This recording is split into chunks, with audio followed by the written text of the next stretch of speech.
आज हम लोग त्रिकोणमिति में मान पढ़ेंगे। ठीक है, त्रिकोणमिति अनुपात का मान। जैसे साइन 30 डिग्री का मान कितना होगा, 45 डिग्री का मान कितना होगा, 60 डिग्री का मान कितना होगा, 90 डिग्री का मान कितना होगा। ठीक है, तो ये हमारा एक चार्ट लिस्ट है, अपना से तैयार किया गया है। ठीक है, इसमें सबका वैल्यू कैसे होता है उसको भी हम लोग पढ़ेंगे। लेकिन ये अगर मान आप याद कर लेते हैं तो आपके लिए बहुत ही इम्पॉर्टेंट हो जाएगा और आप हर क्वेश्चन का सोल्यूशन मान वाला का ज्ञात कर सकते हैं।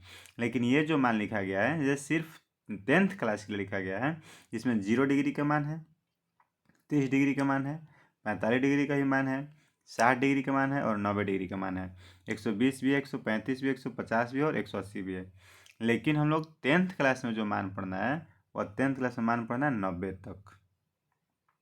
ठीक है, 10th क्लास में जो मान पढ़ना है कितना तक पढ़ना है, 90 तक। लेकिन आप अगर 180 तक भी याद कर ले तो उसे कोई दिक्कत नहीं है। अब देखिए, इसमें आपको हम समझा भी देते हैं कि किस तरीके से याद करना है। देखिए, साइन का जो मान यहाँ पे लिखा हुआ है ना, जस्ट इसके उल्टा यहाँ पे आ जाइए, कॉस का लिखा हुआ है। देखिए साइन में यहाँ पे 0 तो इसके लास्ट में 0, इसके सेकेंड में 1/2 तो इसके सेकेंड लास्ट में 1/2, इसके बीच में 1/√2 तो इसके बीच में भी 1/√2, इसके सेकेंड लास्ट में √3/2 तो इसके सेकेंड लास्ट में √3/2, एक लास्ट में 1 तो एक शुरुआत में 1 हो गया। साइन का याद कर लीजिए तो कॉस का याद कर लीजिएगा, टेन को एगो याद कर लीजिएगा। जैसे 10 याद कीजिएगा तो कॉट का उसका उल्टा। देखिए यहाँ पे इन्फिनिटी तो यहाँ पे इन्फिनिटी, यहाँ पे √3 तो यहाँ पे √3, एक तो एक, यहाँ पे 1/√3 तो यहाँ पे 1/√3, यहाँ पे 0 तो यहाँ पे कितना है 0। अब देखिए, हम लोग पढ़े हुए हैं कि कॉस का उल्टा क्या होता है, सेक। इसके सब उल्टा कर दीजिएगा, आ जाएगा। साइन का उल्टा क्या होता है, कोसेक। तो साइन का अगर याद कर लिए तो उसको उल्टा उल्टा कर, जैसे 0 0 को उल्टा इन्फिनिटी, 1/2 को उल्टा 2, 1/√2 को उल्टा √2, √3/2 को उल्टा 2/√3, एक का उल्टा 1। ठीक, अब इतना अगर आप याद कर लीजिएगा तो 120 135 150 180 अपने से याद हो गया। देखिए क्या, 90 हमारा बीच का मान हो जाएगा। इधर से 60 का एक √3/2, इधर √3/2, इधर 1/√2 तो इधर 1/√2, यहाँ पे 1/2 तो यहाँ पे 1/2 और यहाँ पे 0, यहाँ पे कितना हो जाएगा 0। साइन का हमेशा प्लस में होगा और कोसेक का हमेशा सब प्लस में होगा। बाकी जितना कुछ होगा सबका होगा माइनस में। और सब उसी तरीके से कॉस में देखिए, ये बीच के 90 को छोड़ दीजिए, इसके बगल 1/2 तो 1/2, 1/√2 1/√2, √3/2 √3/2, यहाँ पे 1 यहाँ भी 1। लेकिन सब कोचिंग होगा माइनस में। कौन कौन माइनस में नहीं होगा, तो साइन और कोसेक। ठीक है, बाकी सब कोचिंग में होगा माइनस में होगा। अब इसमें देखिए एक आध वैल्यू हम लोग निकालने के लिए सिखा देते हैं, बाकी खुद से निकालिएगा। अब देखिए अगला वैल्यू हम लोग कैसे निकाल पाएंगे जो है इसमें का, तो हम लोग एक बना दिए समबाहु त्रिभुज। नाम दे दिए, इसका नाम दे दिए ए, इसका नाम दे दिए बी और इसका नाम दे दिए सी। समबाहु त्रिभुज है तो सही भुजा आपस में क्या होगा, बराबर होगा। तो इसका भुजा ले लिए ए, इसका भुजा ले लिए ए और इसका भी भुजा हम कितना ले लिए ए।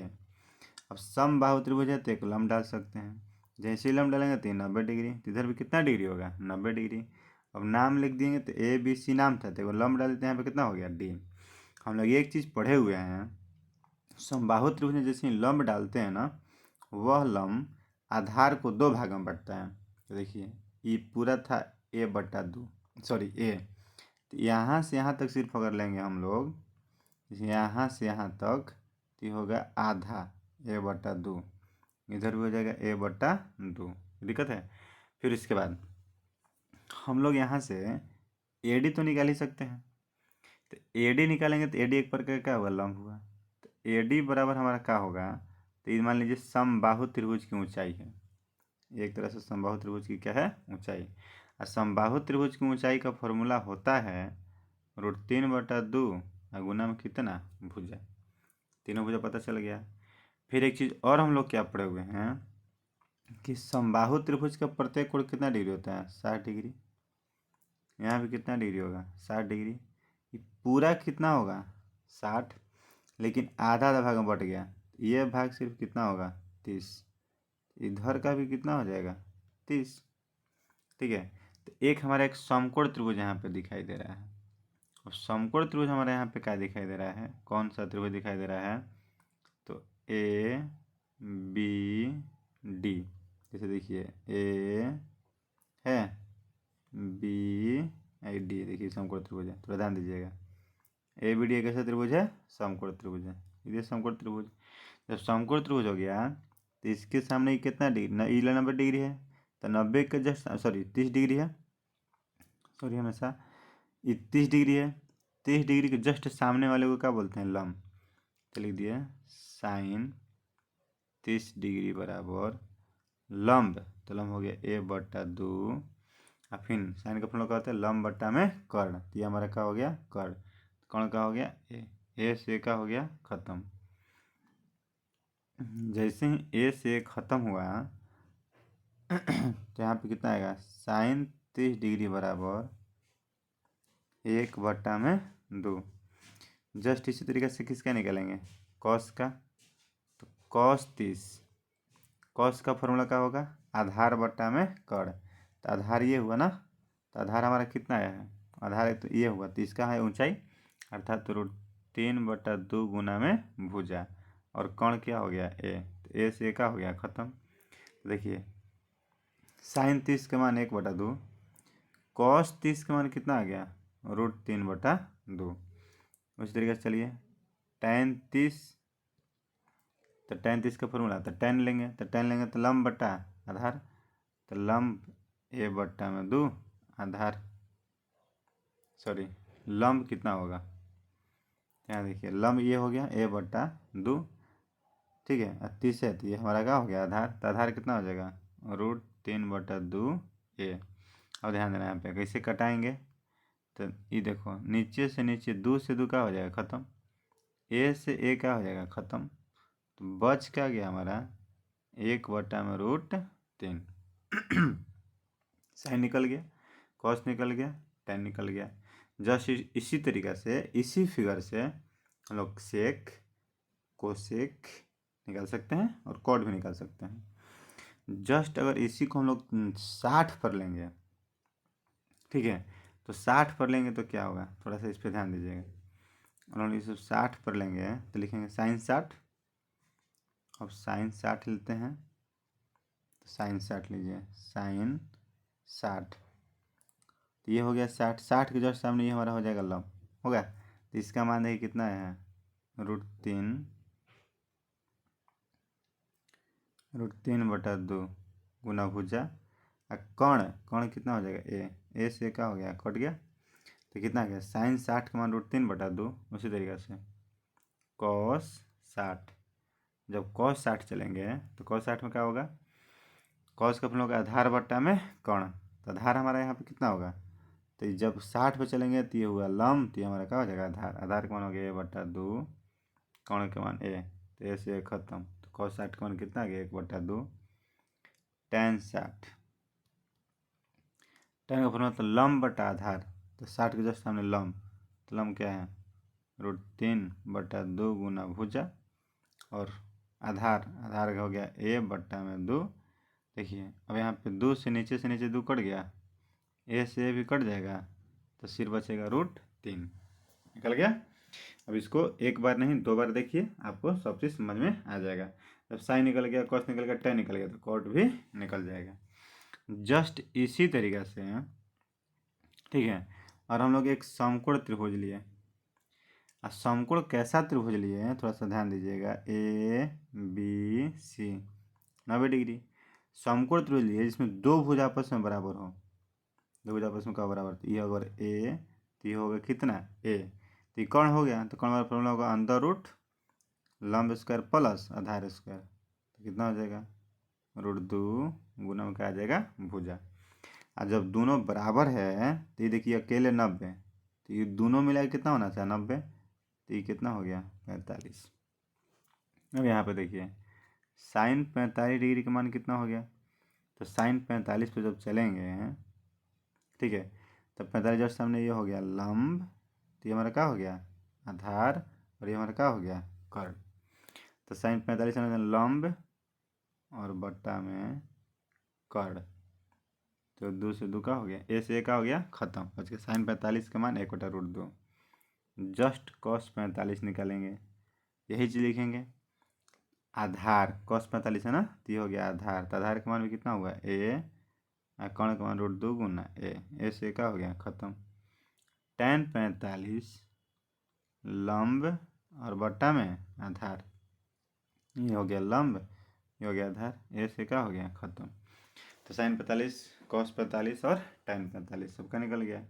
जब sin 45 cos 45 tan 45 निकलिए गया तो हम लोग इसमें सबको निकाल सकते हैं। तो ये सर AC हमारा नहीं मिल रहा, कैसे आया? देखिए AC वाला फॉर्मूला अंदर रूट आधार स्क्वायर और प्लस लंब स्क्वायर, तो एगो एगो हो गया 2 गो, तो 2 बाहर नहीं निकलेगा, ए बाहर निकल गया, हो गया। तो हम लोग इसमें देखिए कौन कौन सा पढ़े हैं। हम लोग साइन छोड़ देते हैं सबका। 30 डिग्री का भी मान पढ़ लिए, 60 डिग्री का मान भी पढ़ लिए, 45 डिग्री का मान भी पढ़ लिए। बच गया 0 डिग्री और एक बच गया 90 डिग्री। इसको हम बाद में जिक्र करेंगे और इसको बाद में बताएंगे। लेकिन एक चीज़ में सबसे इम्पोर्टेंट यह है कि जब किसी भी कोण को मापा जाता है, ठीक है, तो कोण को मापने के लिए, ठीक है, कोण मापने के लिए जो पैमाना यूज किया जाता है 2 गो यूज किया जाता है। एक को हम लोग बोलते हैं क्या है, एक को हम लोग बोलते हैं डिग्री, एक का होता है डिग्री, और एक को हम लोग बोलते हैं रेडियन, ठीक है, एक को हम लोग बोलते हैं रेडियन। एक होता है डिग्री और एक होता है रेडियन। डिग्री को जब सूचित करना होता है, याद रखिएगा क्या, जब डिग्री को सूचित करना होता है, जैसे मान लीजिए कोई लिखना है x, तो डिग्री इसे ऊपर जीरो लिख देते हैं। रेडियन को सूचित करना होता है तो लिखेंगे क्या, x और उसके कपार पर c, ये रेडियन हो गया।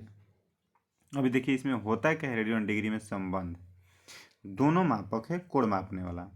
संबंध यह होता है कि जो 180 डिग्री होता है, ठीक है, वह बराबर किसके होता है, 180 डिग्री किसके बराबर होता है, पाई रेडियन के।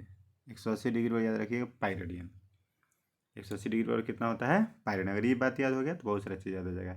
180 डिग्री पर कितना हो जाएगा, पाई रेडियन। जब इतना पता चल गया तो हम लोग यहाँ पे क्या कर सकते हैं, देखिए, तो 1 डिग्री बराबर कितना हो जाएगा, पाई बट्टा में 180, रेडियन है तो क्या हो जाएगा, रेडियन। अच्छा, इसको उल्टा कीजिए, यहाँ से उल्टा क्या करेंगे, 1 रेडियन बराबर निकालिए, तो 180, ठीक है, अब बट्टा में क्या हो जाएगा, पाई, डिग्री है तो यहाँ पर क्या लिख दिए, डिग्री, तो भी हो गया, और ये हमारा ये भी हो गया ऑब्जेक्टिव के रूप में। मैंने हो गया 180 डिग्री बराबर पाई रेडियन, ठीक है। अब यहाँ पे देखिए क्वेश्चन हमारा किस रूप का होता है, क्वेश्चन होता है कि 60 डिग्री को रेडियन में बदलिए, ध्यान दीजिएगा, 60 डिग्री को रेडियन में बदलें, तो देखिए कुछ नहीं करना है, 60 डिग्री जब रेडियन बदलना है तो पाई रेडियन होता है, अब बट्टा में 180, 60 तिया 180 कितना आ गया, पाई/3। और हमको 45 डिग्री को रेडियन में बदलना है तो वही क्या, 45 रेडियन चाहिए, तो पाई अब बट्टा में 180, 45 चौके अर्थात पाई बट्टा में 4। जब डिग्री को रेडियन में चेंज करना हो तब, ठीक है। अगर हम लोग को रेडियन दिया हुआ है 2 पाई रेडियन, अब डिग्री में बदलना है, 2 पाई रेडियन डिग्री में बदलना है, तो 2, अब पाई का मतलब होता है 180 डिग्री, तो 180 दूनी के कितना हो गया, 360, लिख दिया 2 पाई/3, तो 2 पाई का मान 180 बट्टा में 3, तो 3 छक्के 18, तो 6 दूनी के 12, कितना डिग्री आ गया, 120 डिग्री। इसी तरीके से क्वेश्चन रहेगा डिग्री को रेडियन, रेडियन को डिग्री, डिग्री को रेडियन, रेडियन को डिग्री चेंज करने के लिए, तो इसी रूप से सबको चेंज करेंगे। जैसे इसमें हम लोग को नियम के रूप में क्या याद रखना है, अगर हमारा कभी डिग्री, ठीक है, को रेडियन में चेंज करना हो, डिग्री किस में चेंज करना हो, रेडियन में चेंज करना हो, तो रेडियन को ऊपर लिखना है और डिग्री को क्या लिखना होगा, नीचे। जैसे हम लोग पढ़े हुए हैं 180 डिग्री किसके बराबर होगा, पाई रेडियन के। तो अगर रेडियन निकलना हो तो पाई बट्टा में 180, अगर डिग्री निकलना हो तो डिग्री बट्टा में, मतलब 180 बट्टा में पाई, ठीक है। इतना तक हम लोग पढ़ लिए। अब इसमें देखिए कुछ वैल्यू किस तरीके से ज्ञात किया जाएगा। जैसे मान लीजिए आपका लिख दिया इसे sin 30 डिग्री का मान बताइए। तो साइन 30 का मान याद कर लिए हम लोग पीछे, कितना होता है 1/2। इसी तरीके से क्वेश्चन है साइन π/6 का मान बताइए। ठीक है, तो क्या लिखेंगे, साइन पाई का मान 180 बट्टा में 6 घटा दीजिए 30 हो गया। और साइन 30 का मान होता है कितना, 1/2। बना सकते हैं क्वेश्चन। बहुत अच्छे तरीके से इस क्वेश्चन को समझ में आया होगा। इसमें हम लोग क्वेश्चन को और देखें तो क्या लिख सकते हैं, लिख दिया कॉस स्क्वायर 45 डिग्री का मान बताइए। तो कॉस 45 मान के चलो, तो कॉस 45 का मान देखो कितना है, 1/√2। स्क्वायर है तो लिख देंगे स्क्वायर, 1 का रूट से स्क्वायर खत्म हो सकता है। तो आगे लिख सकते हैं 3 tan स्क्वायर 45। ठीक है, इसको लिखेंगे 3 45 का मान कितना होता है 1 स्क्वायर, तो 3 1 का स्क्वायर 1 और कितना हो जाएगा 3 हो जाएगा। ठीक है, तो इस रूप में बहुत बड़ा बड़ा वीडियो नहीं बनाएंगे, उसके बाद इसमें बहुत सारे क्वेश्चन को जिक्र करेंगे। आज हम लोग इतना ही। हम लोग जो अभी एक वीडियो ये वाला और इससे पीछे का जो वीडियो पड़े है उसमें हम लोग केवल थ्योरी अध्ययन किया गया, अर्थात हम लोग का टोटल थ्योरी हम लोग का जो था ये हमारा कंप्लीट हो गया। ठीक है, अब हम लोग इसको टोटल जितना क्वेश्चन है सभी क्वेश्चन को सोल्यूशन करेंगे, किस तरीके से क्वेश्चन बनते हैं, कैसे क्वेश्चन को हम लोग को बनाना है। आप कभी पढ़ाई करो तो सब चीज़ को नोट करते चलो, नोट कर करके पढ़ो, ताकि जितना भी हो सके उतना तुम्हारे पास नोट्स तैयार रहे, ताकि बाद में रिवाइज अच्छी तरीके से कर सको। बेहतरीन दिया जाएगा, बेहतरीन के साथ साथ आपका हर बुक का सोल्यूशन दिया जाएगा, जिससे आप कैसनो क्वेश्चन अगर मिले आपको, कैसा भी क्वेश्चन आपको मिले तो उस क्वेश्चन को आप ज़रूर से ज़रूर बना सकें, दूसरे को समझा सकें। ऐसा अपने आप में टारगेट रखना है कि दूसरे को अगर हमारे पास समझाने की क्षमता प्रदान हो गई तो इसका मतलब हमको मैथ समझ में आने लगा। आप अगर समझा सकते हैं और वही कोई समझा सकता है जिसको सब समझ में आ गया हो, इसलिए समझाने के मकसद से पढ़िए, अपने आप के कंप्लीट कर लीजिएगा। अगला आगे मिलते हैं नेक्स्ट वीडियो के साथ।